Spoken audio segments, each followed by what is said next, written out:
Indirectly बघितलं आपण तर हे बाल गुन्हेगार जे आहेत, they are assets of some political leaders. म्हणजे होतं काय, की अशा प्रकारचे गुन्हे करणारे माणसं पॉलिटिकल लोकांना हवे असतात. टीनेज इतकं सेन्सिटिव्ह आणि रोलर कोस्टर राईड सारखं का असतं? म्हणजे हे पालकांसाठी पण आणि त्या टीनेजमधल्या मुलांसाठी पण. आपण जर असं बघितलं, की गुन्हेगारीकडे वळणारे मुलांचं जर आपण एक स्टॅटिस्टिकल डाटा बघितला, तर त्यातल्या बहुतांश मुलांमध्ये ब्रोकन फॅमिलीज असतात. सोशल फॅक्टर जो आहे तो खूप महत्त्वाचा असतो. आपल्या समाजामध्ये काय चाललंय, त्याप्रमाणे त्या मुलाची सायकॉलॉजी बनत असते. तर घरचं वातावरण असेल, घरातली भांडणं असेल किंवा स्ट्रिक्टनेस असेल, याचा किती फरक पडतो त्या मुलांच्या या एजमध्ये? तुम्ही ज्या संगतीमध्ये राहता किंवा ज्या मित्र कंपनीमध्ये राहता, तशा प्रकारचं तुमचं सायकॉलॉजिकल डेव्हलपमेंट किंवा तुमचं पर्सनॅलिटी तयार होत असते. तुमची संगत जर अशीच असेल, तर तुम्हाला नॅचरली त्या गोष्टी हळू-हळू अट्रॅक्ट होत राहतील आणि तुम्ही तिकडे झुकले जाता.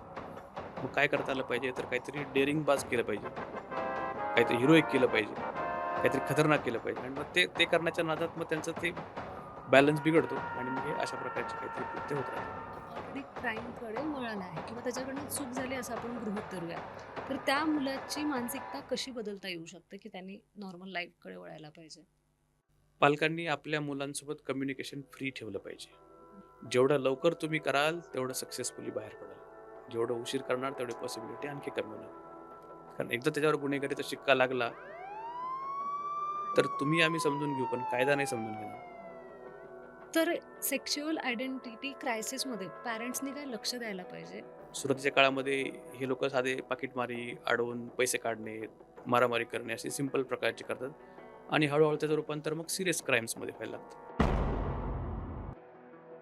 युजुअली आपण गाणं ऐकलं असेल 16 वरीस धोक्याचं. तर 16 हा एज ग्रुप सुद्धा टीनेजमध्येच येतो. म्हणजे 13 ते 17च्या मध्ये 16 एज ग्रुप येतं. तर प्रेम असेल, ब्रेकअप असेल, रिलेशनशिप असेल, या सगळ्या गोष्टी किती अफेक्ट करतात आणि या सगळ्या गोष्टी गुन्हेगारीकडे कसं नेतात? मुलं त्या सोशल मीडियाचं अनुकरण करत असतात. म्हणजे सीरियस गुन्हे करणं, एखाद्या मुलाला किंवा एखाद्या मुलीला ब्रुटल पद्धतीने मारून टाकणं, हे जे असतं ते सोशल मीडियाच्या इन्फ्लुअन्समुळे खूप कॉमन असतं. टीनेजमध्ये सगळ्यात कॉमन प्रॉब्लेम कुठला आहे?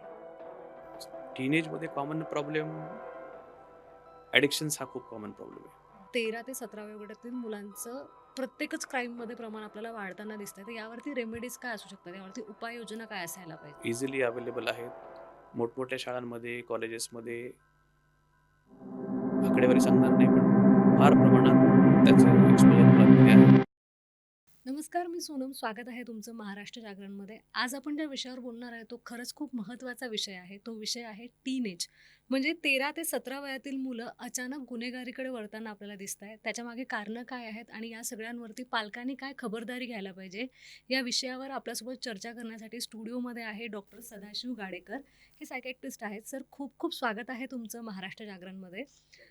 एकंदरीत बघायला गेलं तर बराचसा रिसर्च केल्यानंतर किंवा आज आपण वृत्तपत्र जरी उघडलं, न्यूजपेपर जरी उघडलं, त्यामध्ये असं लक्षात येतं, की जितके काही गुन्हे घडतायत त्यामध्ये 13 ते 17 वयोगटातील मुलांचा जास्त समावेश आहे. मुलं पण आणि मुली पण. तर यामागे नेमकं कारणं काय आहेत आणि हे सगळं का घडतंय? हे जे 13 ते 17 ज्याला आपण टीन म्हणतो, ते फार सेन्सिटिव्ह एज ब्रॅकेट आहे. याच्यामध्ये त्या मुलाच्या किंवा मुलीच्या डेव्हलपमेंटचा सगळ्यात फास्टेस्ट पिरियड असतो. म्हणजे याच्यामध्ये फिजिकली, सायकॉलॉजिकली, इमोशनली जे चेंजेस होतात ते कमी वेळामध्ये खूप जास्त होतात आणि त्याच्यामुळं तो त्यांचा सेन्सिटिव्ह पार्ट हं. असतो आणि अ, भरपूर सारी एनर्जी असते, काहीतरी करून दाखवायची उर्मी असते किंवा थोडासा बिनधास्तपणा असतो किंवा चार चौघामध्ये आपण उठून दिसलं पाहिजे किंवा आपल्याला ॲप्रिशिएट केलं पाहिजे अशी इच्छाशक्ती असते आणि मग कधी-कधी याच्यातून अनावधानाने म्हणा किंवा मॅच्युरिटी कमी असल्यामुळे बऱ्याच वेळा याच्यातून चुकीचे कृत्य घडतात आणि त्यातूनच गुन्हेगारी तयार होते. एकंदरीत तुम्ही आता मला सांगितलं, की टीनेज हे खूप सेन्सिटिव्ह एज असतं. तर टीनेजमध्ये मुलांना समजून घेणं किती गरजेचं आहे आणि त्यासाठी पालकांनी काय केलं पाहिजे? समजून घेणे हे तर प्रत्येक एजमध्ये घ्यावंच लागतं. हं, म्हणजे लहानपणापासून वयोवृद्ध माणसापर्यंत समजून घेणं हे सगळ्यात बेसिक नेसेसिटी आहे. पण टीनेजमध्ये काय असतं, की त्यांची जी काही डेव्हलपमेंटची फेज असते ती खूप फास्ट होते. हं, म्हणजे पूर्वी जे लहान मुलं असतात ते अचानक अडल्ट होतात, हं, व्हायला लागतात किंवा त्यांच्या शरीरामध्ये हार्मोन्सचा जो बदल होतो, हं. तो अडल्ट एजमध्ये जो आवश्यक असतो तो होत असतो. इमोशनली बऱ्यापैकी ते फास्ट वाढत असतात. त्यांच्या शरीरामधले हार्मोन्स जे असतात ते अडल्टहूडसाठी प्रिपेअर होत असतात. त्याच्यामुळं त्या फेजमध्ये जे आहे त्यांना ते अडॅप्ट करण्यासाठी वेळ मिळत नसतो या सगळ्या गोष्टीतून आणि हे जे चेंज आहे तो खूप फास्ट असल्यामुळं त्यांना या काळात समजून घेण्याची गरज जास्त असते. तुम्ही आता सांगितलं की हार्मोन चेंज होतात आणि बऱ्याचशा गोष्टी होत असतात. तर 13 ते 17 या वयातल्या मुलांच्या आयुष्यात अजून कुठले-कुठले बदल होत असतात आणि त्याचा समाजावरती आणि समाजाचा त्यांच्यावरती काय फरक पडत असतो? मुळात काय असतं, की बऱ्याच वेळा या मुलांना आपण या समाजामध्ये आपल्याला ॲप्रिशिएट केलं पाहिजे. या समाजाचा आपण एक भाग बनलं पाहिजे. आपल्याला 4 लोकांनी चांगलं म्हणलं पाहिजे आणि अ, आपलं ॲप्रिशिएशन झालं पाहिजे, असं खूप इच्छा असते. त्याच्यामुळं असं उठून दिसण्यासाठी आपण काहीतरी वेगळं केलं पाहिजे. वेगळं केलं पाहिजे मग कधी-कधी थोडंसं या मुलांमध्ये ॲरोगन्स येतो, थोडंसं चिडचिडपणा जास्त वाढतो. मग कधी-कधी उद्धट होतात मुलं, कधी-कधी व्हायलंट होतात. तर याच्यामुळं बऱ्याच वेळा यांच्याकडून गुन्हेगारी घडत असते. टीनेज इतकं सेन्सिटिव्ह आणि रोलर कोस्टर राईड सारखं का असतं? म्हणजे हे पालकांसाठी पण आणि त्या टीनेजमधल्या मुलांसाठी पण? हा जो बदल होतो तो खूप कमी काळामध्ये जास्त बदल होतो आणि त्या बदलाची त्या त्या मुलाला किंवा मुलीला सवय झालेली नसते. म्हणून रोलर कोस्टर राईडसारखं वाटतं. जसं की तुम्ही आता थोड्या वेळ आधी मला सांगितलं, की या वयोगटातली मुलं बंडखोर होत जातात, गुन्ह्याकडे वळतात. तर त्यासाठी कुठल्या गोष्टी सगळ्यात जास्त जबाबदार आहेत असं तुम्हाला वाटतं? सगळेच बंडखोर होतात असं काही नाही. हं. ज्या लोकांना प्रॉपर गाईडन्स मिळत नाही किंवा ज्या लोकांना त्या एजमध्ये चुकीचा गाईडन्स मिळतो, अशा मुलांना गुन्हेगारीकडे वळण्याचं प्रमाण खूप जास्त वाढतं. आता आपण ना थोडं घरच्या वातावरणाबद्दल बोलूया, की घरचं वातावरण, स्ट्रिक्टनेस असेल किंवा आजकालचे पॅरेंट्स खूप बिझी असतात. त्यांना स्वतःसाठीच वेळ नसतो, तर त्या मुलांवरती पण मुलांसाठी पण वेळ देत नाही. तर घरचं वातावरण असेल, घरातली भांडणं असेल किंवा स्ट्रिक्टनेस असेल, याचा किती अ, अ, फरक पडतो त्या मुलांच्या या एजमध्ये? खूप फरक पडतो. आपण जर असं बघितलं, की गुन्हेगारीकडे वळणारे मुलांचं जर आपण एक स्टॅटिस्टिकल डाटा बघितला, तर त्यातल्या बहुतांश मुलांमध्ये ब्रोकन फॅमिलीज असतात. ब्रोकन फॅमिलीज म्हणजे आयदर एक पॅरेंट डेथ झालेला असतो, एक्सपायर्ड झालेला असतो, डायव्होर्स असतात किंवा दुसऱ्या कुठल्या कारणाने ॲब्स्कॉन्डेड असतात, अवेलेबल नसतात. अशा गोष्टी म्हणजे ब्रोकन फॅमिली हा खूप मोठा फॅक्टर असतो. प्लस त्या घरामध्ये जर वातावरण चांगलं नसेल, समजा हसबंड वाईफमध्ये किंवा आई आणि वडिलांमध्ये मतभेद असतील, कायम भांडणं असतील, त्याच्यामुळे पण परिणाम होतो. शिवाय पॅरेंटचं एज्युकेशन किती आहे ह्याच्यावर पण परिणाम होतो. ह्याच्यामुळे पण फरक पडतो. शिवाय त्या पॅरेंट्सला जर काही ऑलरेडी ॲडिक्शन्स असतील किंवा त्या पॅरेंट्समध्ये जर काही अँटी सोशल ट्रेट्स असतील, म्हणजे त्यांचा स्वभाव पण तसाच असेल, तरी पण मुलांमध्ये असं बदल होण्याचं प्रमाण खूप जास्त असतं. तर यावेळेस पालकांनी काय खबरदारी घ्यायला पाहिजे, की जेणेकरून त्या गोष्टींचा परिणाम त्या मुलांवर पडणार नाही आणि ते गुन्हेगारी असेल किंवा चुकीच्या मार्गांकडे वळतील नाही? नाही कसं असतं, की कुठलाही आता आपण त्याला सायकॉलॉजिकल आस्पेक्टनं जर विचार केला, सायकॉलॉजिकल आस्पेक्टमध्ये आपण विचार करतो, की कुठलाही सायकॅट्रिक डिसीज किंवा सायकॉलॉजिकल डिसीज होण्यासाठी 3 फॅक्टर्स महत्त्वाचे असतात. 3 पॉझिटिव्ह फॅक्टर्स असतात. त्याच्यामध्ये सगळ्यात महत्त्वाचा बायोलॉजिकल फॅक्टर असतो. दुसरा सायकॉलॉजिकल असतो आणि तिसरा सोशियल असतो. बायोलॉजिकल म्हणजे तुमच्या शरीरामध्ये, तुमच्या ब्रेनमध्ये असे काही इनहेरंट फॅक्टर असतात, ज्याच्यामुळं तो व्यक्ती किंवा तो मुलगा, ती मुलगी वल्नरेबल असते. सायकॉलॉजिकल किंवा अशा प्रकारचे प्रॉब्लेम्स होण्यासाठी. सायकॉलॉजिकल फॅक्टर्स जे असतात, की बाकीच्या सगळ्या सराउंडिंगमुळे किंवा तुमच्या घरातल्या सराउंडिंगमुळे तुमच्या सायकॉलॉजीवर कसा परिणाम आणि किती परिणाम होतो, हे सायकॉलॉजिकल फॅक्टर्स असतात. आणि सोशल फॅक्टर्स म्हणजे ओव्हरऑल समाजामध्ये काय चाललंय? हां, या सगळ्याचं इनपुट आपण घेऊन त्याप्रमाणे आपलं वागणं, बोलणं सगळं बदलत असतं. तर जे जे बायोलॉजिकल फॅक्टर्स आहेत त्याला आपण काही करू शकत नाही. ते इनहेरंट असतात. ते गॉड गिफ्टेड म्हणता येईल एक प्रकारचं किंवा नेचरने आपल्याला दिलेले असतात आणि ते आपल्या पॅरेंट्सकडून आपण इनहेरिट करत असतो. सायकॉलॉजिकल फॅक्टर्समध्ये थोडंफार मॉडिफिकेशन्स आपल्याला करता येतात. सोशल फॅक्टर जो आहे तो खूप महत्त्वाचा असतो. आपल्या समाजामध्ये काय चाललंय त्याप्रमाणे त्या मुलाची सायकॉलॉजी बनत असते. त्याच्यामुळं खऱ्या अर्थाने हा सगळं प्रिव्हेंट करायचा असेल तर या तिन्ही अँगलला किंवा तिन्ही ॲस्पेक्टला मल्टीप्रॉंग आस्पेक्ट जे आपण त्याला मल्टीप्रॉंग आपण इफेक्ट्स म्हणू शकतो किंवा मल्टीप्रॉंग अप्रोच ज्याला म्हणतो आपण, की बायोलॉजिकल फॅक्टर्समध्ये काय करू शकतो, सायकॉलॉजिकल करू शकतो किंवा सोशल काय करू शकतो. बायोलॉजिकलला अनफॉर्च्युनेटली काही करू शकत नाही. आणि सोशलला आपलं ओव्हरऑल समाजाचं हेल्थ कसं सुधारवता येईल हे याच्याकडे बघितलं पाहिजे. आता जेव्हा आपण सोशल आस्पेक्टकडे वळतो आहे, तर त्याच्यासाठी आता सगळ्यात महत्त्वाचा एक मुद्दा आहे, की सोशल मीडिया, मोबाईल गेम्स असतील आणि व्हिडिओज असतील, याचा परिणाम मुलांवरती किती प्रमाणात होतो आणि त्याच्यामुळे मुलांचं वागणं किती बदलतंय? खूप फरक पडतो. सोशल मीडिया आणि व्हिडिओज, मूव्हीज याच्यामुळं लहान मुलांवर किंवा ओव्हरऑल समाजावर खूप परिणाम होतो. होतं काय आहे, की आपण मुलांना पॉझिटिव्ह फारसं काही देऊ शकत नाही. इनफॅक्ट असं होतं, की निगेटिव्ह गोष्टी त्यांना जास्त अपील करतात. त्याच्यामुळं निगेटिव्ह गोष्टीचा परिणाम त्या मुलांवर खूप जास्त होतो किंवा ओव्हरऑल सगळ्याच माणसांवर होतो आणि मुलांना जास्त होतो. आपण जर पुष्पासारखे पिक्चर बघितले, तर त्याच्यामध्ये काय असतं, की कुठला तरी एक विलन, आपण त्याला विलनच म्हणू. कुठला तरी विलन त्याला हिरोच्या स्वरूपात पोर्ट्रे केलं जातं किंवा कुठलाही निगेटिव्ह तुम्ही पिक्चर पहा, ते जास्त हिट होतात. आणि कुठल्यातरी एखाद्या अँटी हिरोला हिरो म्हणून प्रोजेक्ट करतात आणि मग तेच हळू-हळू कालांतराने मुलं त्याचं अनुकरण करायचा प्रयत्न करतात किंवा त्याला ते रोल मॉडेल समजतात. रोल मॉडेल समजलं की आपण असं होऊ शकतो किंवा असं होणं म्हणजे काही चुकीचं नाही, असा गैरसमज या मुलांमध्ये हळू पर्क्युलेट होत जातो. एकंदरीत आता आपण सोशल मीडियाबद्दल बोलतोय. गेम्स, व्हिडिओ गेम्सचं प्रमाण खूप जास्त प्रमाणात वाढलं आहे. तुमच्याकडे कुठल्या अशा केसेस आल्या आहेत का, की ॲडिक्शन आहे किंवा त्याबद्दल तुम्ही काय सल्ला द्याल लोकांना, की लहान त्यांनी मुलांमध्ये लहान मुलांमध्ये स्क्रीन टाईम वाढण्याचं प्रमाण जे म्हणतो आपण, ते खूप जास्त झालंय. याच्यामध्ये मग सोशल मीडिया असतील, गेम्स असतील किंवा आणखी काय असेल. फॉर्च्युनेटली आता बेटिंग ॲप्स बंद झालेत. आता ते पण या म्हणजे अडोलसंट थोडासा अर्ली अडल्टमध्ये जे ते खूप कॉमन होतं. सोशल मीडिया आणि व्हिडिओजमुळं डिस्ट्रॅक्शन टाईम त्यांचा खूप कमी झाला आहे. म्हणजे टॉलरेट करायचा टाईम खूप कमी झाला आहे किंवा एखाद्या गोष्टीवर फोकस करायचा टाईम खूप कमी झाला आहे. त्याच्यामुळे ते फ्रिक्वेंटली डिस्ट्रॅक्टेड होतात. त्यामुळे ते कुठल्या एका गोष्टीवर फोकसच करू शकत नाही फार काळ. त्याच्याशिवाय इम्पल्सिव्हिटी जास्त वाढते मुलांची. इम्पल्सिव्हिटी म्हणजे काय? आपण आपण कुठली एखादी गोष्ट करतो तेव्हा आपण विचार करतो, की असं केल्यानंतर असं होईल किंवा असं नाही करायला पाहिजे किंवा असं करायला पाहिजे. या इम्पल्सिव्ह मुलांमध्ये काय होतं, की ॲक्शन बिफोर थिंकिंग. म्हणजे आता वाटलं ना आता केलं. या क्षणाला वाटलं दुसऱ्या क्षणाला करून टाकलं. मग ते चांगलं असेल, वाईट असेल हे त्याला समजण्याची मॅच्युरिटी नसते. त्याच्यामुळे बऱ्याच वेळा मग काहीतरी चुकीचे कृत्य याला होत राहतात. आता नेहमी मी एक लहानपणापासून वाक्य ऐकलं माझ्या आईकडून, की संगतीचे परिणाम. तर संगतीचे परिणाम मुलांवर कसे पडतात 13 ते 17 वयोगटातील आणि ते गुन्हेगारीसाठी किती प्रवृत्त करू शकतात? संगतीचा परिणाम तर खूप होतो. कारण जे सोशल फॅक्टर्स आपण मगाशी म्हटलं, की सोशल फॅक्टरचा सगळ्यात महत्त्वाचा भाग संगत किंवा कंपनी किंवा फ्रेंड्स असा येतो. तुम्ही ज्या संगतीमध्ये राहता किंवा ज्या मित्र कंपनीमध्ये राहता, तशा प्रकारचं तुमचं सायकॉलॉजिकल डेव्हलपमेंट किंवा तुमचं पर्सनॅलिटी तयार होत असते. मग तुमची संगत जर अशीच असेल, तर तुम्हाला नॅचरली त्या गोष्टी हळू अट्रॅक्ट होत राहतील आणि तुम्ही तिकडे झुकले जाता.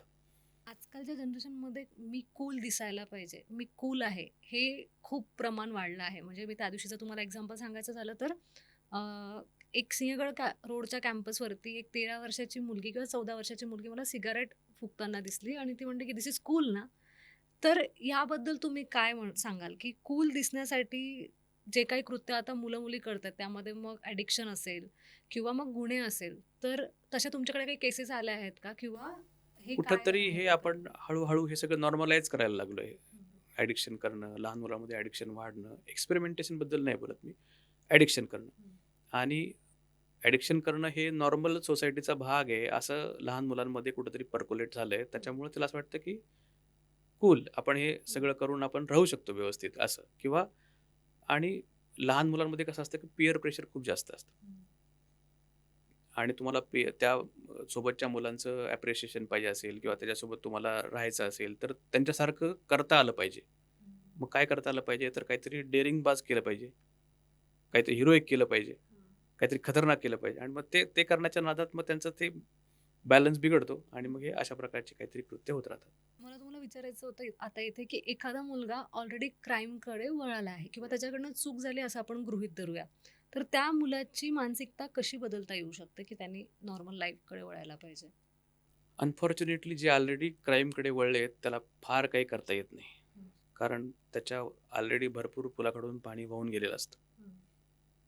आणि मी सांगितल्याप्रमाणे सोशल फॅक्टर्स आपण चेंज नाही करू शकत.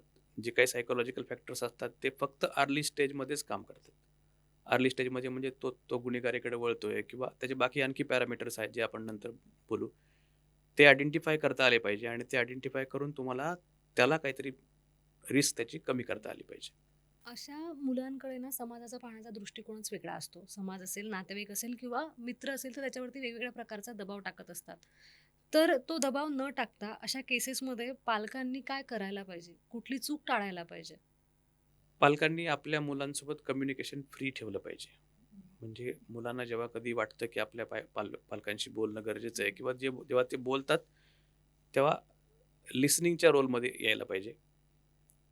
म्हणजे तो काय सांगतो ते फक्त ऐकून घ्यायचा कल ठेवला पाहिजे. प्रत्येक वेळी उपदेश करून तुम्ही तशी सवय लावली तर तो तुम्हाला नंतर सांगणारच नाही. हां, की यांना हे आपलं सांगितलेलं पटतच नाही. त्याच्यामुळं ऐकण्याकडं जास्त कल दिला पाहिजे. कधी-कधी ॲक्सेप्ट केलं पाहिजे. समजा आपल्या मुलाचं वागणं बोलणं काहीतरी वेगळं होतंय, हे ॲक्सेप्ट केलं पाहिजे. ॲक्सेप्ट केलं पाहिजे म्हणजे, की आमच्या घरामध्ये असं काहीच नाही, मग हा कसं काय करेल? नाही, हे बरोबर नाहीये किंवा हा असं करतच नाही आमचं मुलं. डिनायल मोडमध्ये न जाता ॲक्सेप्ट केलं पाहिजे आणि त्यावेळेस प्रोफेशनल हेल्प घेऊन त्याला त्यातून बाहेर काढायचा प्रयत्न केला पाहिजे. जेवढं लवकर तुम्ही कराल, तेवढं सक्सेसफुली बाहेर पडाल. जेवढं उशीर करणार, तेवढी पॉसिबिलिटी आणखी कमी होणार. कारण एकदा त्याच्यावर गुन्हेगारीचा शिक्का लागला, तर आम्ही समजून घेऊ, पण कायदा नाही समजून घेणार. सर आता तसं बघायला गेलं तर 13 ते 17 वयोगटातच मुलींना मुलींची आयडेंटिटी कळते किंवा आपलं जे काही सेक्शुअल आयडेंटिटी आहे ती कळत असते किंवा ती समजत असते. बरोबर आहे. तर सेक्शुअल आयडेंटिटी क्रायसिसमध्ये पॅरेंट्सनी काय लक्ष द्यायला पाहिजे? याबद्दल तुम्ही काय सांगाल? 13 ते 17 वर्षाचे जे काही वयोगट आहे, याच्यामध्ये लहान मुलं जे आहे, बॉय जो आहे, तो हळू-हळू अडल्टहूडकडे जायला लागतो आणि अडल्ट पुरुष व्हायला लागतो. त्याचप्रमाणे मुलगी जी आहे, ती हळू-हळू अडकून स्त्रीकडे जायला लागते. पण त्याच्यामध्ये काही एक मायनर पॉप्युलेशन अशी आहे, की मायनर काही उदाहरणं अशी असतात, की त्याच्यामध्ये तो मुलगा जरी असला, बायोलॉजिकली मुलगा जरी असला, तरी तो हळू त्याला मुलींमध्ये इंटरेस्ट डेव्हलप होण्यापेक्षा मुलांमध्ये इंटरेस्ट जास्त डेव्हलप होतो. हं. आणि व्हाईस वर्सा. त्याच्यामुळे काय होतं, की त्याची सगळी हावभाव, त्याचं पेहराव, त्याचं वागणं, बोलणं सगळं थोडंसं मुलींसारखं व्हायला लागतं. मग या केसमध्ये आत्तापर्यंत आपण काय समजत होतो, की मुलांनी मुलासारखंच राहिलं पाहिजे आणि मुलींनी मुलासारखं राहिलं पाहिजे. पण हळू सायन्स इव्हॉल्व होत राहते. नवीन-नवीन गोष्टी कळत राहतात. आपणही अपडेट होतो, सायकॉलॉजी अपडेट होते आणि आता ह्या सगळ्या गोष्टी नॉर्मल आहे असं कन्सिडर केल्या जातात. पण होतं काय, की आता सोशल मीडिया किंवा व्हिडिओज किंवा नवीन-नवीन वेब सीरीज याच्यामध्ये काय होतं, की त्या लोकांना मसाला पाहिजे असतो. मुला-मुलींचं रिलेशन्स दाखवून त्यांना फारसं काही टी-आर-पी मिळणार नाही. त्याच्यामुळे मग त्यांनी असं काहीतरी वेगळं जनरल पब्लिकला सेन्सिटिव्ह वाटेल किंवा जनरल पब्लिकला अपीलिंग होईल अशा प्रकारचे रिलेशन्स दाखवतात. आणि त्याच्यामुळं ह्या एज ग्रुपमधल्या लोकांचं कन्फ्युजन तयार होतं, की आपलं नेमकं काय चालू आहे. त्याच्यामुळे त्यांना प्रोफेशनल ॲडवाईस जर मिळाला, योग्य त्या वयात जर त्यांच्या आई सेन्सिटिव्ह राहून आणखी योग्य माणसाचं कन्सल्ट केलं, तर त्याचा पुढचा हा कन्फ्युजन त्याच्या आयुष्याचं टळणार. या सगळ्या गोष्टींमध्ये सोशल मीडियाची भूमिका काय आहे? अनफॉर्च्युनेटली सोशल मीडियाची भूमिका मिसलिडिंगच असते. हां. आणि सोशल मीडिया फक्त नको त्या गोष्टी दाखवायचा प्रयत्न करतं आणि योग्य किंवा इथिकल काय आहे किंवा त्यावेळेस सायंटिफिकली काय भूमिका घ्यायला पाहिजे हे दाखवत नाही. आपलं थोड्या वेळात असं बोलणं झालं होतं, की या सगळ्या गोष्टींमुळे मुलं क्राईमकडे पण वळताना दिसतात. तर या सगळ्या गोष्टींचा मुलांवरती काय परिणाम होतो किंवा त्यांच्या मानसिकतेवर काय परिणाम होतो, जेणेकरून ते क्राईमकडे वळतात? क्राईम आणि ॲडिक्शन या दोघांचा खूप मोठा संबंध आहे. मग ते ॲडिक्शन पॅरेंटमध्ये असेल तरी पण आहे, मुलांमध्ये असेल तरी पण आहे.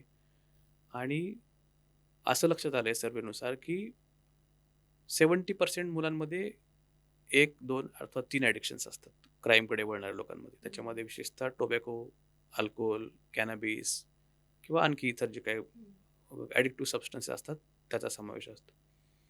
ॲडिक्शन केल्यामुळं काय होतं, की नॉर्मल सायकॉलॉजिकल डेव्हलपमेंट होत नाही आणि त्याच्यामध्ये वेगवेगळे बदल त्यांच्या मेंदूमध्ये व्हायला लागतात आणि त्याच्यामुळं त्याचं बिहेवियर बिघडलं जातं. सर एकंदरीत आजचा आपला जो विषय आहे तो आहे 13 ते 17 वयोगटातील मुलं गुन्ह्यांकडे वळतात आणि बातम्या जर वाचल्या तर त्याच्यात त्यांचं प्रमाण जास्त आहे आणि ते नेक्स्ट लेवलचे गुन्हे करताना दिसतात. तर यामागे कारणं काय आहेत किंवा कुठले गुन्हे जास्त प्रमाणात करतात किंवा कुठले असे ॲडिक्शन आहेत ज्यामुळे मुलं या गुन्हेगारीकडे वळताना दिसत आहे? एक आपण ऑब्झर्वेशन बघितलं असेल, की ही जे ॲडोलसंट मुलं असतात, जे क्राईमकडे वळलेले आहेत, त्यांच्यामध्ये ॲडिक्शनचं प्रमाण खूप जास्त आहे आणि त्याच्यातले कॅनॅबिस आणि बाकी इतर जे सीरियस ॲडिक्शन्स आहेत, त्याचं प्रमाण खूप जास्त आहे. त्याच्यामुळे या मुलांमध्ये विचार करण्याची क्षमताच राहिलेली नसते किंवा नॉर्मल पद्धतीने विचार करायची क्षमता राहिलेली नसते. त्याच्यामुळे ते इम्पल्सिव्हली कुठलाही डिसिजन घेतात किंवा इतर जे लोकं सांगतात त्याप्रमाणे ते वागतात आणि तशा प्रकारचे गुन्हे करतात. त्याच्यामध्ये मग असं नाही की काही सिंपलच गुन्हे.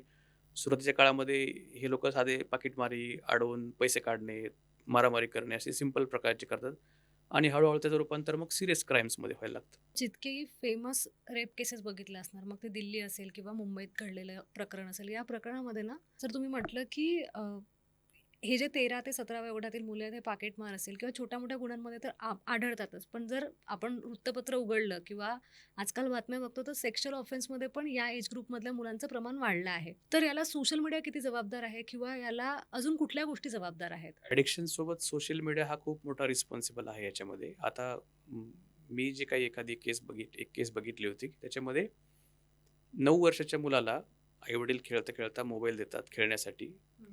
त्यांचं काम होण्यासाठी हातात मोबाईल देतात आणि हळू त्याच्यामध्ये तो कंटेंट सर्च न करता काही गोष्टी प्ले होत राहतात आणि काहीतरी ऑब्सिन कंटेंट, सेक्शुअल कंटेंट असलेले गाणे वाजत राहतात. त्याच्यातून अल्गोरिदमच्या दृष्टीने अल्गोरिदममुळे अशा बऱ्याच व्हिडिओज त्याला मिळत राहतात, की ज्या खूपच ॲडल्ट आहेत आणि त्याच्या वयासाठी त्या खूप इनअप्रोप्रिएट आहेत. तो कंटेंट बघितल्यानंतर त्याला असं लक्षात येतं, की हे चाललंय काय? आणि हे बरोबर आहे का आपण वागतो ते बरोबर आहे? मग त्याला हळू कळतं, की आपले आई-वडील तेच करतात. त्याच्यामुळं त्यांना त्या एजमध्ये आई-वडिलांचा पण हेट तयार झाला होता. हे सोशल मीडियाच्या कंटेंटमुळं काय होतं, की मुलांना ह्या सगळ्या गोष्टीची क्युरिओसिटी जास्त तयार होते. आणि त्याच्यामुळं ह्या सगळ्या गोष्टी आपण करू शकतो अशा प्रकारचा मनामध्ये त्याचा गैरसमज तयार होतो. आणि त्याच्यामुळं मग ह्या सगळ्या गोष्टी त्याला थ्रिल सिकिंगसाठी म्हणा किंवा ॲप्रिशिएशनसाठी म्हणा किंवा त्या सोसायटीमध्ये आपल्याला काहीतरी नाव कमवण्यासाठी अशा गोष्टीकडे वळण्याची शक्यता खूप जास्त असते. प्लस याच्यामध्ये की इंटरपर्सनल जो रिस्पेक्ट असतो किंवा मुलींचा रिस्पेक्ट असेल किंवा अपोजिट सेक्सचा रिस्पेक्ट असेल हा याच्यामुळे निघून जातो. आणि त्या सगळ्या कारणांमुळे मुलं आता या सगळ्या गुन्ह्यांकडे वळताना आपल्याला दिसतात. बऱ्याच वेळा काय असतं की या मुलांमध्ये अँटी सोशल पर्सनॅलिटी ट्रेट्स असतात. अँटी सोशल म्हणजे छोट्या मुलांमध्ये आपण त्याला कंडक्ट डिसऑर्डर म्हणतो आणि अडल्टमध्ये anti social personality traits. Anti social म्हणजे समाजाचे नॉर्म्स न पाळणारा व्यक्ती, की त्याला कायदे, कानून, मोरल्स काही त्याचं बंधन राहत नाही आणि तो एक्झॅक्टली अपोजिट करतो किंवा कायदे कानून मोडण्यात त्याला खूप मोठी धन्यता वाटत असते. मग लहान मुलामध्ये याला आपण कंडक्ट डिसऑर्डर म्हणतो. बिलो 18 असेल तर आपण त्याला कंडक्ट डिसऑर्डर म्हणतो आणि याच्यामध्ये असे काहीतरी गुन्हे करायची त्याची टेंडन्सी वाढत जाते. ओके. या गुन्ह्यांच्या सोबतच मला एक म्हणायचं होतं, की आता युजुअली आपण गाणं ऐकलं असेल 16 वरीस धोक्याचं. तर 16 हा एज ग्रुप सुद्धा टीनेजमध्येच येतो. म्हणजे 13 ते 17च्या मध्ये 16 एज ग्रुप येतं. तर प्रेम असेल, ब्रेकअप असेल, रिलेशनशिप असेल, या सगळ्या गोष्टी किती अफेक्ट करतात आणि या सगळ्या गोष्टी गुन्हेगारीकडे कसं नेतात? आपण जर बघितलं की 13 ते 17 वर्षाची 18 वर्षाचे जे वय आहे त्याच्यामध्ये सेक्शुअल मॅच्युरिटी यायला लागते. म्हणजे हार्मोन्स तुमचे वाढतात, तुम्ही अडल्ट म्हणून होत राहतात. सेक्शुअल कॅरेक्टर्स येतात, सेक्शुअल जाणीव होते, अपोजिट सेक्सचं अट्रॅक्शन तयार होतं आणि त्याच्यामुळं ती जी स्टेज असते ती फार ट्रिकी असते आणि त्याच्यामुळं त्यावेळेस जर आपण योग्य चॅनलाइज नाही केलं किंवा त्याला मार्गदर्शन नाही केलं तर तो काहीतरी चुकीचं पाऊल करत असतो. म्हणून ते कदाचित 16 वर्ष धोक्याचं असं म्हटलं जातं. रिलेशनशिप ब्रेकअप असेल, यानंतर मुलं गुन्हेगारीकडे वळताना युजुअली आपल्याला दिसतात. म्हणजे त्यांना बदला घ्यायचा असतो, मुलींची छेडछाड करायची असते. अशा काही केसेस तुमच्याकडे आल्या आहेत का? किंवा याकडे कसं बघायला? याच्यामध्ये सोशल मीडियाचा फार मोठा रोल आहे. याच्यामध्ये मुलं त्या सोशल मीडियाचं अनुकरण करत असतात. म्हणजे सीरियस गुन्हे करणं, एखाद्या मुलाला किंवा एखाद्या मुलीला ब्रुटल पद्धतीने मारून टाकणं, हे जे असतं ते सोशल मीडियाच्या इन्फ्लुअन्समुळे खूप कॉमन असतं. आणि अनफॉर्च्युनेटली त्याचं वय हळूहळू कमी होत चाललंय. तुमच्या आत्तापर्यंतच्या अनुभवामध्ये टीनेजमध्ये सगळ्यात कॉमन प्रॉब्लेम कुठला आहे? टीनेजमध्ये कॉमन प्रॉब्लेम ॲडिक्शन्स हा खूप कॉमन प्रॉब्लेम आहे. म्हणजे ते स्क्रीन ॲडिक्शन असेल किंवा सबस्टन्स अब्यूज असेल हे खूप कॉमन आहे. आणि सोशल मीडियाचा इन्फ्लुअन्स हा खूप कॉमन आहे. होतं काय की जसं मगाशी म्हटलं की अशा प्रकारचा अँटी सोशल बिहेवियर होण्यासाठी किंवा गुन्हे घडण्यासाठी 3 फॅक्टर जे म्हटलं बायोलॉजिकल, सोशल आणि हे. तर एक कॅटेगरी अशी असते की त्यांच्यामध्ये जेनेटिक मेकअप खूप स्ट्रॉंग असतं. जेनेटिक व्हल्नरेबिलिटी खूप जास्त असते आणि त्यांची त्या सिच्युएशनला लँड अप होण्याची शक्यता खूप जास्त असते. त्याला आपण काही करू शकत नाही. एक प्रकारची कॅटेगरी असते ती एकदम साधे सरळ सिंपल मुलं असतात, ते याच्यात भानगडीत पडतच नाहीत, ते साधं नॉर्मल आयुष्य काढतात. पण मधली जी कॅटेगरी असते, मधली कॅटेगरी याच्या मधल्या कॅटेगरीच्या मुलांवर सोशल मीडियाचा खूप प्रभाव पडतो.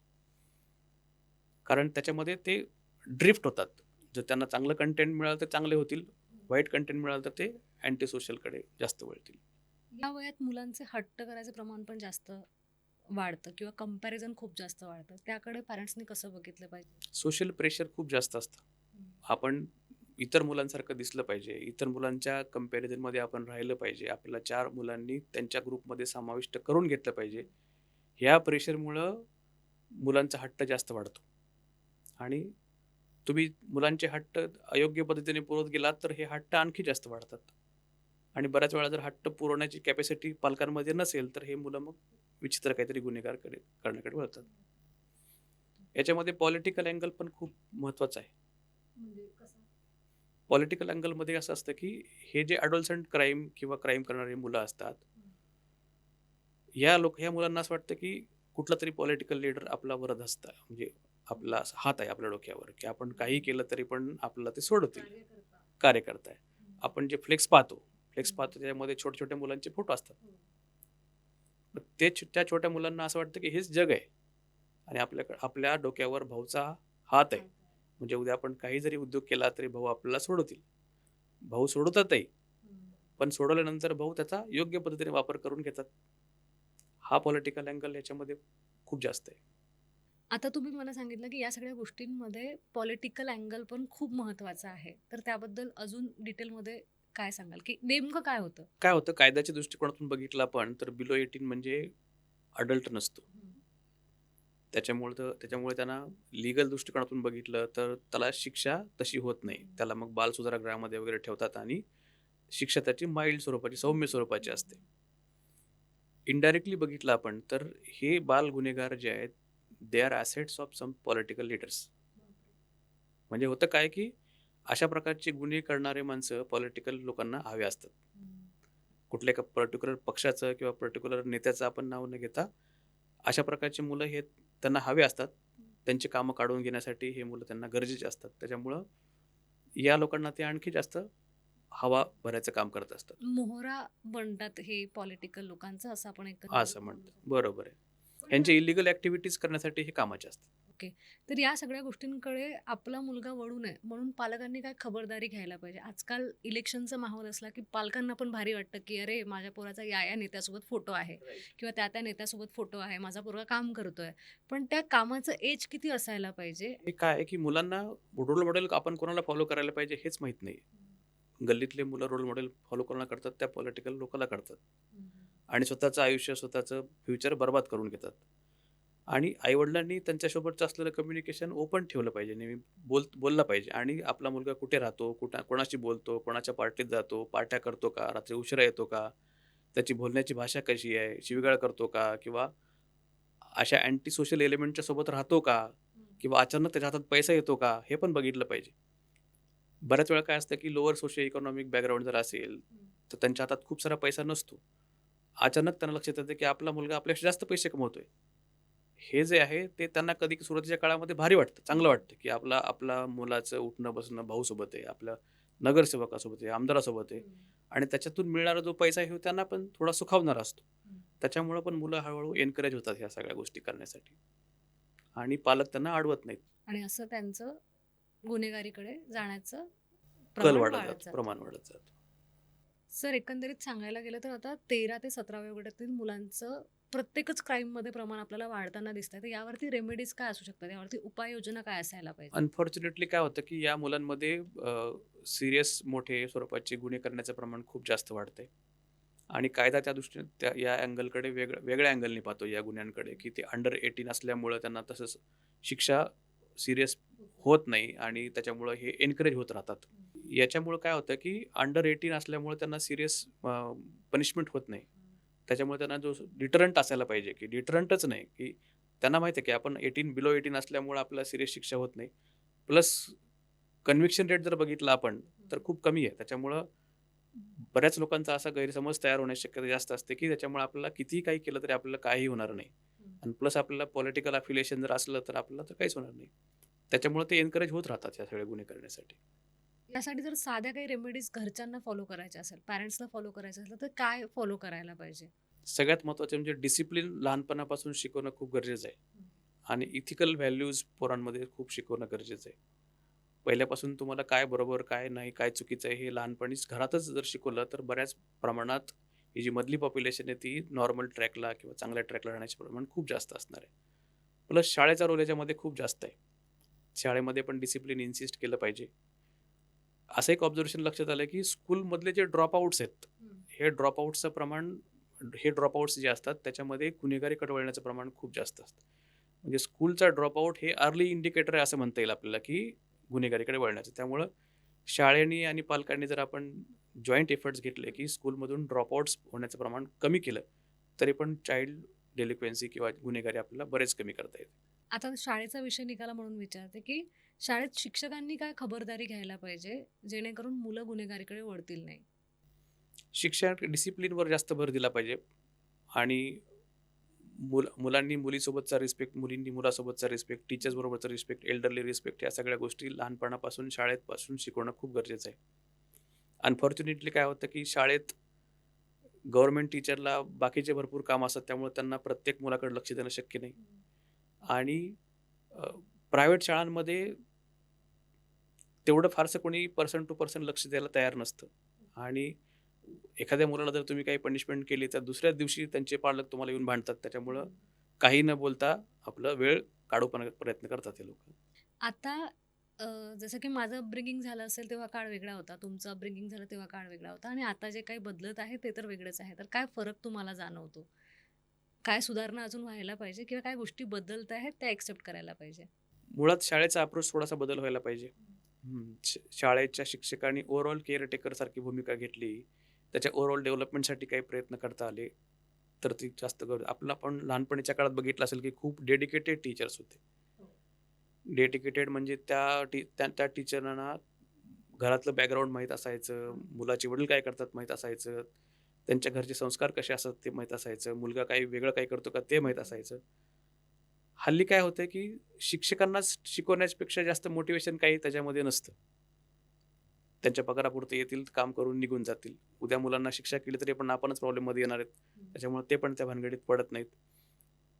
आणि डेडिकेटेड असण्याचं प्रमाणही शिक्षकांमध्ये बऱ्याच वेळा खूप कमी असतं. फक्त ते पगारापुरतं काम करतील आणि निघून जातील. त्याच्यामुळं मुलांकडं डिसिप्लिन किंवा या व्हॅल्यूज शिकवण्याकडे कोणाचा कल शाळेत राहत नाही. हा बदल शाळेमध्ये खूप गरजेचा आहे. सर, एक ऑब्झर्वेशन आहे माझं असं, की फॉरेन कंट्रीजमध्ये ना काउन्सिलिंगला खूप जास्त महत्त्व आहे किंवा आयुष्याच्या प्रत्येक टप्प्यावरती पॅरेंट्सला आणि मुलाला काउन्सिलिंग दिलं जातं. त्याचं प्रमाण तुम्हाला भारतात किती दिसतं किंवा भारतात किती इझिली लोकं काउन्सिलरकडे जातात? मुळात counselling, psychiatric treatment, psychological management ह्या गोष्टीला खूप असं निगेटिव्हली पाहतात बऱ्याच वेळा लोकं. ज्या माणसाला मेंदू आहे त्या माणसाला काउन्सिलिंगची गरज आहे असं आपण ढोबळमानाने म्हणूया. ज्या माणसाला सायकॉलॉजी आहे त्याला सायकॉलॉजीला काउन्सिलिंगची गरज लागते. योग्य वेळेस योग्य मार्गदर्शनाची गरज लागते. त्यालाच आपण काउन्सिलिंग म्हणतो. पण बऱ्याच वेळा काय होतं की सायकॉलॉजी, काउन्सिलिंग हा शब्द वापरून एवढा गुळगुळीत झालाय की त्याचा खरा अर्थच निघून गेलाय. हां. त्याच्यामुळं लहानपणापासून जर पॉझिटिव्ह मेंटल हेल्थ म्हणा किंवा नॉर्मल मेंटल हेल्थकडे आपण लक्ष द्यायचा प्रयत्न केला तर पुढचे या प्रकारचे प्रॉब्लेम्स किंवा सायकॉलॉजिकल इश्यूज खूप कमी होतील. त्याच्यामुळं गव्हर्नमेंटने मध्यंतरी mental health programme, school mental health programme run करायचा प्रयत्न केला. तो खूप प्रोग्राम चांगला आहे. त्याच्यामध्ये अर्ली आयडेंटिफिकेशन खूप लवकर होऊ शकतं, की मुलांमध्ये काही प्रॉब्लेम्स असतील. आता मी मगाशी म्हटलं, की कंडक्ट डिसऑर्डर आहे, अँक्झायटी डिसऑर्डर आहे, डिप्रेशन आहे.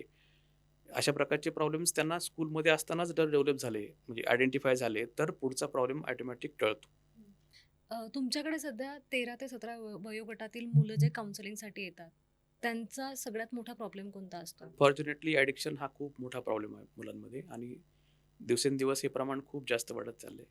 एक्सपोजर ड्रग्सचं खूप इझिली अवेलेबल आहेत. मोठमोठ्या शाळांमध्ये, कॉलेजेसमध्ये आकडेवारी सांगणार नाही, पण फार प्रमाणात त्याचं एक्सपोजर मुलांमध्ये आहे आणि ते रिक्रिएटिव्ह ड्रग म्हणून वापरतात. ते नाही वापरलं तर मुलं इमॅच्युअर समजले जातात पेअर्समध्ये. त्यामुळे याचं प्रमाण खूप जास्त वाढत जातं. सगळ्यात मोठं ॲडिक्शन या ड्रग्स व्यतिरिक्त पण सध्या सोशल मीडियाचं आहे. तर ते सोशल मीडियाचं ॲडिक्शन कमी करण्यासाठी काय करायला पाहिजे? एक्सपोजर कमी करणे म्हणजे त्या मुलांना स्क्रीनचा एक्सपोजर टाईम खूप कमी करणे. मग मुलं अशी ऐकत नाही. त्याला अल्टरनेटिव्हज काहीतरी त्यांना देणे. अल्टरनेटिव्ह देणे म्हणजे आपण त्यांना फिजिकल स्पोर्ट्समध्ये, ॲक्टिव्हिटीमध्ये जास्तीत जास्त बिझी ठेवायचा प्रयत्न करणे. पण अनफॉर्च्युनेटली मुलांना ते कोणी एन्करेज करत नाही. आता आपण जर सिटीमध्ये बघितलं तर मुलांना कॉमन खेळण्यासाठी प्रिमाइसेस आपण ठेवलेच नाही. प्रत्येक ठिकाणी बिल्डिंग बांधून ठेवल्या. त्याच्यामुळे मुलांनी खेळायचं तरी कुठं असा प्रश्न होतो. आणि मग मुलांची किरकिर ऐकत बसण्यापेक्षा मोबाईल दे आणि शांत बस. असं असा एक पायंडा पडतो. त्याच्यामुळं पण मुलांमध्ये हे ॲडिक्शनचं प्रमाण खूप जास्त वाढतं. आणि ॲडिक्शन करता करता या लोकांना मग निगेटिव्ह कंटेंट घ्यायला लागतात आणि लहान मुलांमध्ये पॉझिटिव्ह कंटेंट अपील करण्यापेक्षा निगेटिव्ह कंटेंट जास्त अपील होतो आणि मग हळूहळू तिकडे ते ड्रिफ्ट होत राहतात. सर आता एकंदरीत बोलताना आपल्या चर्चांमधनं असं निघतं की पॅरेंट्स आणि मुलांचं कम्युनिकेशन कुठेतरी मिस होतं आणि मग या गोष्टी जास्त होतात. म्हणजे त्यांना मोबाईल देणं असेल किंवा काहीतरी वेगळं कारण असतं की ते मुलांना त्यांच्या त्यांच्या ह्याच्यावरती सोडून देतात. तर यामध्ये पॅरेंट्सनी आणि मुलांनी छान कम्युनिकेशन करावं यासाठी काय करायला पाहिजे आणि ते कसं डेव्हलप करता येऊ शकतं? सगळ्यात महत्त्वाचं म्हणजे मुलं पालकांना फॉलो करतात. वडील जर ऑफिसमधून आले आणि घरात बसून 2-2 तास मोबाईल घेऊन बसले, तर मुलांमध्ये पण तो मेसेज पोहोचणार की हे खूप महत्त्वाची गोष्ट आहे आणि ही खूप छान गोष्ट आहे. त्याच्यामुळं सगळ्यात पहिले पालकांनी मोबाईलपासून लांब राहिलं पाहिजे. डॉक्टर म्हणून आपण मुलाला सांगू शकतो की मोबाईलपासून खेळू नको. पण ते म्हणतात की आमचे वडीलच खेळतात, आम्ही काय करायचं? तो आपला तो मुद्दा ठेवता आला. मुलं जे बघतात तेच मुलं करतात. मुलं जे ऑब्झर्व्ह करतील तेच शिकतील. मग तुम्ही कितीही ज्ञान त्यांना डोस पाजा, त्याचा काही उपयोग होत नाही. त्यामुळं पालकांनी सगळ्यात पहिले ते रोल मॉडेल म्हणून त्यांना तो पायंडा घालून दिला पाहिजे, तर ते मुलं फॉलो करतील. पालकांनी त्याच्यापासून लांब राहिलं पाहिजे आणि मुलांना ऑटोमॅटिक लांब राहायची सवय लागून जाते. मुलांना अल्टरनेटिव्ह गोष्टींमध्ये जास्तीत जास्त बिझी ठेवलं पाहिजे. बऱ्याच लोकांना असा आजकाल गैरसमज झाला की मुलांसोबत कम्युनिकेट करू शकत नाही. मुलं आपल्याशी बोलतच नाही. मुलं मनातलं सांगतच नाही. शाळेत काय झालं ते सांगतच नाही. हे तसं नसतं. पण त्यांना जेव्हा बोलायचं असतं तेव्हा तुम्ही अवेलेबल नसता, म्हणून ते मुलं तुमच्याशी बोलत नाहीत. किंवा कदाचित त्यांना जे सांगायचं असतं ते तुम्हाला पटेल की नाही किंवा तुम्ही निगेटिव्हली रिएक्ट करता की काय असं म्हणून ते मुलं अव्हॉइड करतात. बऱ्याच वेळा मुलाला काही गोष्टी सांगायच्या असतात, ज्या सेन्सिटिव्ह असतात, हं, हं, हं. की मुलाला सांगायचं असतं की मी आज एका मुलाला सिगारेट पिताना पाहिलं. तर आपण त्याला ओव्हर रिएक्ट करतो. "तू तिथं नव्हता ना? तुझं काही तू केलं नाहीस केलं ना? तर नाही ना? अजिबात करायचं नाही. हं. मी लहान असताना मी काही केलेलं नाही." हं. अशा प्रकारचे रिएक्शन्स त्याच्या मनामध्ये येतात आणि मग मुलाला कळतं की हा टॉपिक वडिलांना आवडत नाही. त्यामुळे याच्याबद्दल न बोललंच बरं. बरोबर आहे. मग मुलाला जेव्हा प्यायचे असते तेव्हा गुपचूप पिऊन मोकळा होतो. बापरे! एकंदरीत मला एक असं विचारायचं होतं, की आपण कधी-कधी पालक म्हणून मुलांवरती काही निर्णय थोपत असतो किंवा काही गोष्टी आपण त्यांच्यावरती लादत असतो. त्याचा काय परिणाम पडू शकतो मुलांवरती आणि ते त्याच्यातनं कसे गुन्हेगारीकडे कुठल्याच पॅरेंट्सला असं वाटत नाही की आपला मुलगा बिघडावा, मुलगी बिघडावी. कुठल्याच पालकांना असं वाटत नाही की मुलगा आउट ऑफ ट्रॅक जावा. पण एवढ्या वर्षाचा अनुभव आपल्या पालक म्हणून असतो. काय चांगलं, काय वाईट हे आपल्याला बऱ्यापैकी आता या स्टेजला माहीत झालेलं असतं. त्याच्यामुळे जास्तीत जास्त आपण ॲडवाईस करण्याच्या मोडमध्ये जातो. एक्झॅक्टली उलटं व्हायला पाहिजे. त्याच्या सगळ्या गोष्टी ऐकून घेतल्या पाहिजे आणि तो जेव्हा सल्ला विचारेल किंवा तो जेव्हा कन्फ्युजनमध्ये जाईल, तेव्हा आपण त्याला सांगितलं पाहिजे. आपण काय करतो, की 90% ॲडवाईस करतो, की हे बरोबर नाही, हे चूक आहे, हे करू नको, हे कर आणि 10% फक्त त्याचं ऐकून घेतो. एक्झॅक्टली उलटं झालं, की ऑटोमॅटिकच ते मुलांमध्ये कम्युनिकेशन वाढेल. मुलं तुमच्याशी कम्युनिकेट करतील, मोकळेपणाने बोलतील, त्यांचे प्रॉब्लेम शेअर करतील आणि ते प्रॉब्लेम शेअर करत असताना तुम्हाला जे काही सांगायचं ते हळूच तुम्ही त्याला पास ऑन करू शकता.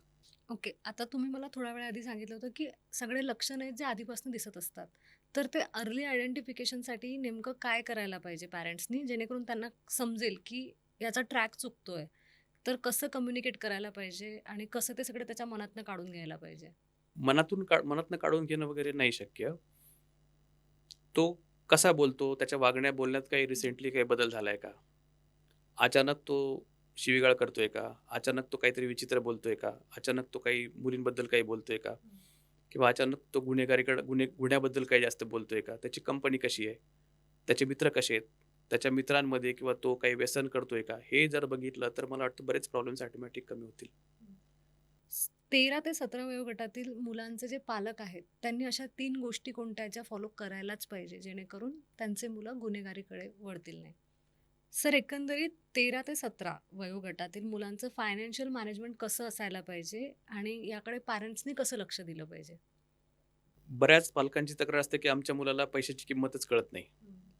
तो व्यर्थ पैसा खर्च करतो किंवा नको त्या गोष्टी घेत राहतो, चैनीच्या वस्तू वापरत राहतो.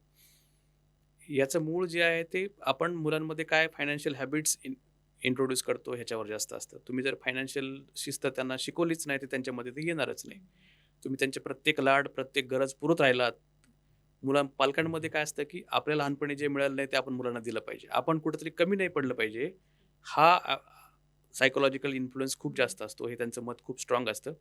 त्याच्यामुळे ते मुलांना अशा गोष्टी प्रोव्हाईड करतात ज्या आपल्या लहानपणी आपल्याला मिळाल्या नाहीत. त्याच्यामुळे त्यांना ते पैसा मागितला पैसे देतात, गाडी मागितली गाडी देतात, मोबाईल मागितला मोबाईल देतात, खाण्यापिण्याच्या वस्तू भरमसाठ देतात आणि प्लस पॉकेट मनी स्वरूपात पैसे देतात. त्याच्यामुळं मुलांना या सगळ्याची गोष्टीची निकड आहे किंवा स्केर्सिटी आहे किंवा कमी आहे असं कधी वाटतच नाही. त्यामुळे त्यांना वाटतं की आपण बऱ्यापैकी खर्च करू शकतो आणि काहीही खर्च करू शकतो. त्याच्यामुळे फायनान्शियल मॅनेजमेंटचे धडे त्यांना लहानपणापासून मिळतच नाहीत. दुसरी गोष्ट अशी असते की समजा काही पॅरेंट अशा अशा मुलांना नाही देऊ शकले आणि ते पाहतात की बाकीचे मुलं तर एन्जॉय करतात. मग आपले पॅरेंट आपल्याला देऊ शकत नाही तर आपण मग काय करायला पाहिजे, तर काहीतरी वेगळा मार्ग शोधला पाहिजे. मग या या लोकांना मॅच्युरिटी नसते आणि मग ते काहीतरी उलट-सुलट उद्योग करून वेगळ्या प्रकारे पैसे मिळवायचा प्रयत्न करतात, छोटे-मोठे गुन्हे करायचा प्रयत्न करतात आणि त्यातून त्यांना मग लॅविश लाईफस्टाईल जगता येते. त्यामुळे 4 मुलांमध्ये त्यांना चमकता येतं आणि मग त्यांची किंमत वाढते. त्याच्यामुळं फायनान्शियल मॅनेजमेंटचे धडे मुलांना आई-वडिलांनीच दिले पाहिजे आणि अननेसेसरीचे लाड किंवा फालतू उद्योगसाठी पैसे दिले नाही पाहिजे. बऱ्याच वेळा काय असतं की मुलांचे डिमांड्स ज्या ते फुलफिल होत नाहीत आणि मुलांच्या डिमांड्स अननेसेसरी वाढत जातात आणि मग ते ते त्यांच्या त्या इच्छा पूर्ण करण्यासाठी अनइथिकल म्हणा किंवा गुन्हेगारी स्वरूपाच्या कृत्यातून जे काही पैसे मिळतात त्याच्यातून ते चैनीच्या गोष्टी घेतात. आणि मग त्याच्यामुळे लक्षात येतं की हा पर्टिक्युलर मुलगा सर्वसामान्य होता आणि अचानक त्याच्याकडे मोठे मोठे फोन यायला लागले. अचानक तो मोठ्या मोठ्या लोकांच्या गाडीवर फिरायला लागला, स्वतःची गाडी घेतली. त्याच्यामुळे पण बऱ्याच वेळा हे मुलं इन्फ्लुअन्स होतात आणि नको ते उद्योग करायला त्यांना प्रोत्साहन मिळतं. मला अजूनपर्यंत माझं मनाचं वाक्य नाही आलंय त्याच्यात. माझं मनाचं वाक्य आहे की पैसा मिळत नाही. एक म्हणजे असं वाक्य पाहिजे मला की काही पालक पैसा देतात. मग त्यांच्या लक्षात येतं की हा चुकीच्या मार्गावर जातोय. मग त्याच्याकडून तो पैसा काढून घेतला जातो आणि त्याच्यानंतर तो पैसा मिळवण्यासाठी ते मुलं खुनापर्यंतच्या किंवा दरोड्यापर्यंतच्या गुन्हेगारीकडे वळतात. ते बघत नाही की छोटा गुन्हा आहे की मोठा गुन्हा आहे, पण त्याला तिथे पैसा हवा असतो. बऱ्याच वेळा काय होतं की सगळे लाड पूर्ण करतात आई-वडील.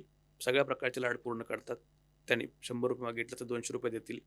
खाण्यापिण्याच्या सगळ्या गोष्टी प्रोव्हाईड करतील. एक्स्ट्रा पॉकेट मनी देतील आणि नंतर कालांतराने लक्षात येतं की ह्या आपण एक्स्ट्राचे पैसे दिल्यामुळं मुलगा बिघडत चाललाय आणि मग त्यांना खडबडून जाग होते की की आता आपण कुठेतरी थांबलं पाहिजे. आपण काहीतरी रेमेडीज केल्या पाहिजे आणि मग ते सगळं पूर्णपणे पॉकेट मनी ते काढून घेतात आणि त्याला पैसे देणं बंद करून टाकतात.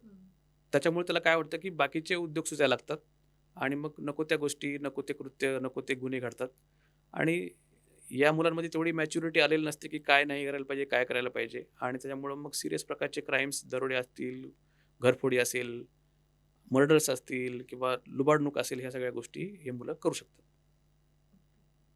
सर, एकंदरीत बघायला गेलं तर आता सोशल मीडियाचं जग आहे किंवा गुगलवरती एका क्लिकवर आपल्याला हवं ते बघायला मिळतं. त्यामुळे मुलं काही सर्च करतात आणि सर्च केलेल्या गोष्टी करून बघायला बघतात. जर तुम्ही ऑब्झर्व्ह केलं असेल तर लैंगिक गुन्हे जे होत आहेत त्यामध्ये बराच विचित्र प्रकार जाणवतो आणि त्यामध्ये 13 ते 17 वयोगटातील मुलांचं प्रमाण जास्त आहे.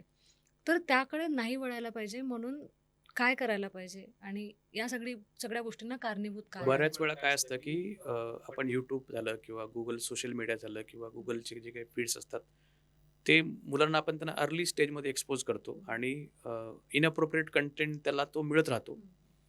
त्याच्यामध्ये बऱ्याच वेळा सेक्शुअल कंटेंट असतो आणि आता माझ्या एक केस अशी होते की त्याला 9व्या वर्षीच या सगळ्या गोष्टीचं एक्सपोजर मिळाल्यामुळं, दिसल्यामुळं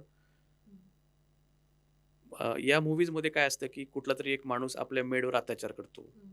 कुठला तरी एक माणूस त्या मेडला ब्लॅकमेल करून सेक्शुअल ऑफेन्स करायचा प्रयत्न करतो मग त्याला असं वाटू लागतं की ह्या सगळ्या नॉर्मल गोष्टी आहेत. मग आपण जर आपल्या मेंदूवर असं करायचा प्रयत्न केला तर हे जस्टिफाईड आहे. करू शकतो किंवा करायला पाहिजे. त्याच्यामुळं हळू त्या या सगळ्या गुन्ह्याची सिरियसनेस राहत नाही. या सगळ्या गोष्टींचा सिरियसनेस राहत नाही आणि हळू तिकडे कल वाढत जाण्याची शक्यता खूप जास्त असते. आपली मुलं काय पाहतात, कोणता कंटेंट पाहतात, किती वेळ पाहतात याचं स्ट्रिक्ट मॉनिटरिंग पॅरेंट्सकडे पाहिजे. बऱ्याच वेळा काय असतं की ह्याच्यातून काही ॲबनॉर्मल गोष्टीचे व्हिडिओज पण मुलं पाहतात, सेक्शुअल ॲक्टिव्हिटीचे व्हिडिओ पाहतात, रेप त्याचं घेता येत नाही. सेक्शुअल ॲक्टिव्हिटीचे व्हिडिओ पाहतात. त्याच्यामुळं या मुलांमध्ये असा गैरसमज होतो, की ह्या सगळ्या नॉर्मल गोष्टी आहेत आणि मुलांचा कल ते अशा प्रकारचे कल कृत्य करण्यासाठी ते प्रभावित होत असतात. आता काय झालंय प्रत्येक माणसाकडे स्मार्टफोन आहे आणि हल्लीच्या नवीन जनरेशनकडे प्रत्येक मुलाकडे पण स्मार्टफोन असतो. त्याच्यामुळं YouTube किंवा जे बाकीचे व्हिडिओज किंवा पोर्नोग्राफिक कंटेंट मुलांना इझिली अवेलेबल आहे. कधी-कधी पालकांना वाटतं, की आपण हे सगळे कंटेंट ब्लॉक करतो. पण बऱ्याच वेळा मुलं आपल्यापेक्षा खूप स्मार्ट असतात आणि ते कंटेंट त्यांना इझिली अवेलेबल असतात. त्याच्यामुळं पण हे सेक्शुअल कंटेंट बघण्याचं, तशा प्रकारचं करण्याचं धाडस म्हणा किंवा इच्छा किंवा क्युरिओसिटी या मुलांमध्ये जास्त होत असते. त्याच्यामुळे पण अशा प्रकारचे गुन्हे होऊ शकतात. त्यामुळे पालकांनी सगळ्यात महत्त्वाचं म्हणजे आपला मुलगा काय पाहतो ह्याच्यावर मॉनिटरिंग खूप असणं गरजेचं आहे.